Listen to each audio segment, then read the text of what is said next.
Xin chào Dương Thùy Lê, hôm nay em Yuki sẽ đọc cho Dương Thùy Lê bản tiếng Pháp của Chapter 1 The Little Prince. Em sẽ cố gắng đọc chậm nhưng mà em không hứa chắc đâu. Nào cứ message mình vậy. Hỏi chấm. Ok. Chapitre 1 The Petit Prince. Lorsque j'avais 6 ans, j'ai vu une fois une magnifique image dans un livre sur la forêt vierge qui s'appelait Histoire vécue. Ça représentait un serpent-bois qui avalait un fauve. Voilà la copie du dessin. On disait dans le livre, les serpents-bois avalent leur proie tout entière sans la mâcher.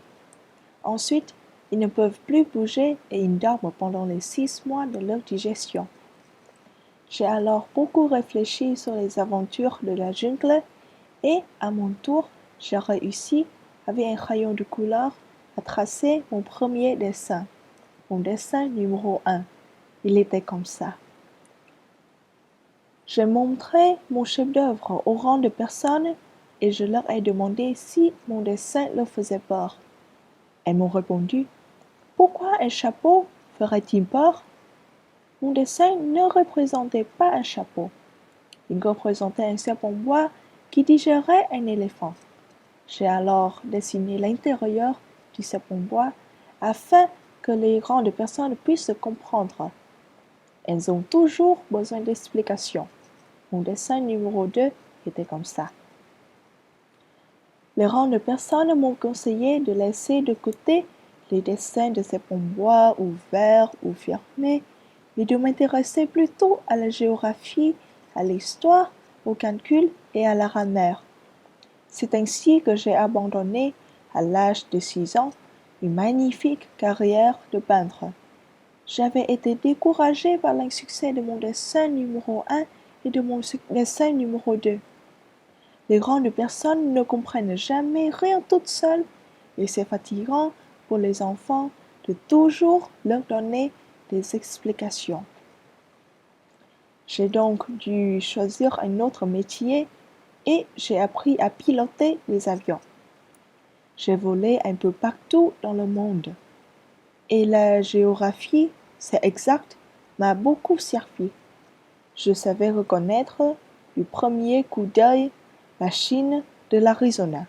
C'est utile si l'on sait s'égarer pendant la nuit.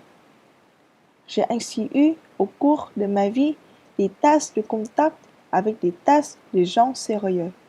J'ai beaucoup vécu chez les grandes personnes. Je les ai vus de très près. Ça n'a pas trop amélioré mon opinion. Quand j'en rencontrais une qui me paraissait un peu lucide, je faisais l'expérience sur elle de mon dessin numéro 1 que j'ai toujours conservé. Je voulais savoir si elle était vraiment compréhensive. Mais toujours elle me répondait « C'est un chapeau ». Alors je ne lui parlais ni de serpent-bois, ni de forêt vierge, ni d'étoiles. Je me mettais à sa portée. Je lui parlais de bridge, de golf, de politique et de cravate. Et la grande personne était bien contente de connaître un homme aussi raisonnable. Buồn vãi. Thế nhé, em không biết là tối nay em có thể đọc cho Dương Thùy Lê chap 2 không, nhưng mà em sẽ cố gắng. Bây giờ em phải đi học lại rồi. Hết nghỉ phục sinh rồi. Thế nhé, bye bye.